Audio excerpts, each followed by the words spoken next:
Alam mo kung ano yung problema sa modern dating ngayon?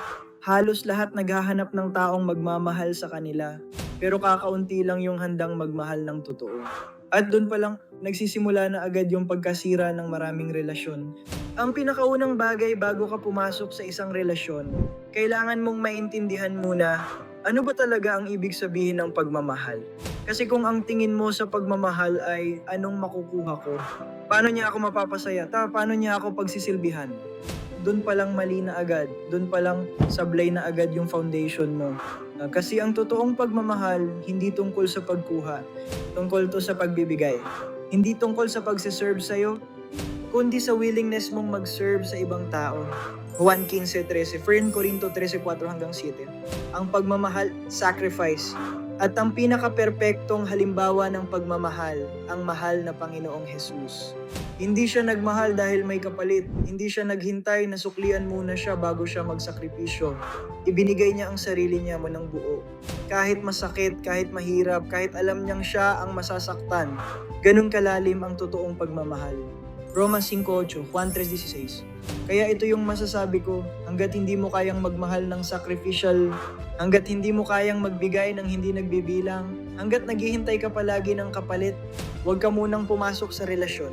Dahil baka ang hinahanap mo lang pala taong pupuno sa kakulangan mo, at kawawa lang yung taong mamahalin mo kung puro ka lang take ng take. Minsan kasi, ang tawag natin sa love, selfish attachment lang pala. Ayaw natin maiwan, ayaw natin masaktan, gusto natin may mag-heal sa atin. Pero hindi pa pala tayo handang magmahal ng buo, at doon nagiging toxic ang relasyon. Parehong taker, parehong sugatan, parehong may hinihinging validation, pero walang gustong magbigay. Filipos 2:3 hanggang 4, ito isipin mo, paano kung pareho kayong sacrificial magmahal? Yung tipong hindi kayo nagbibilangan, hindi kayo nagko-compute, hindi kayo nag-uunahan kung sino mas lamang. Pero ang problema sa modern dating ngayon, masyado tayong nakafocus sa red flags, standards, benefits, at kung anong may bibigay sa atin ng partner natin. Kaya maraming relasyon ang parang negosyo, transaction, hindi pagmamahal.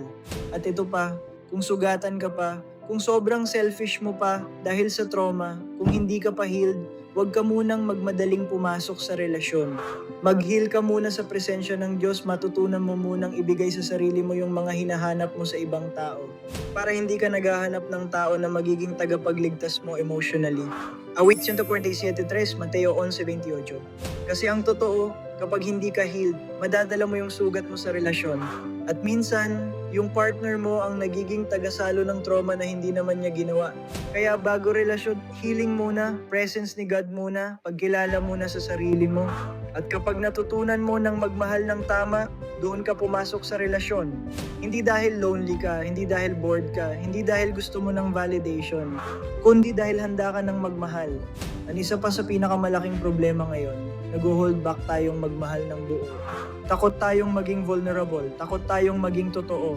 Kasi iniisip natin baka gamitin niya laban sa akin, no? Baka abusuhin niya ako, baka iwan niya ako kapag nakita niya tunay kong pagkatao. At dahil doon, naglalagay tayo ng wall, defense mechanism.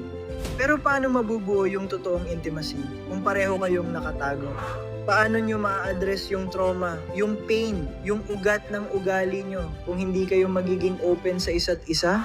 Santiago 5:16, Efeso 4:25. Minsan kasi, akala natin ugali lang yung problema. Pero ang totoo, may malalim pa palang sugat sa loob, childhood trauma, rejection, abandonment, pain, broken trust. At hindi yan maayos kung pareho kayong nagtatago. Kapag mahal mo yung tao, kailangan marunong ka ring maging vulnerable. Hindi ibig sabihin mahina ka, ibig sabihin nagtitiwala ka. At doon nagsisimula yung malalim na connection. Yung tipong kilala nyo talaga ang isa't isa. Hindi lang katawan, kundi kaluluwa. At kapag pareho kayong open, pareho kayong willing mag-heal together, pareho kayong willing mag-grow, doon nagiging magical ang relasyon. Kasi hindi na kayo magkalaban, magkakampi na kayo, isang laman. Genesis 2:24, Ecclesiastes 4:9 hanggang 10.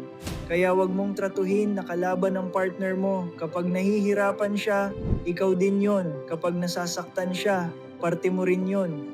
Kapag naghuhugas siya ng plato, parang ikaw na rin ang naghuhugas. At ingatan nyo ang tiwala ng isa't isa. Kasi kapag nasira ang trust, napakahirap ibalik. Kapag may isang beses na ginamit mo yung vulnerability niya laban sa kanya, magkakaroon ng wall. At kahit gusto niyang maging open ulit, matatakot na yan. Kaya kung may partner kang nag-open sa'yo, ingatan mo yon. Kasi hindi lahat ng tao kayang ihubad ang kaluluwa nila sa harap ng ibang tao. Ang totoong pagmamahal di hindi selfish, hindi controlling, hindi manipulative, hindi puro me first.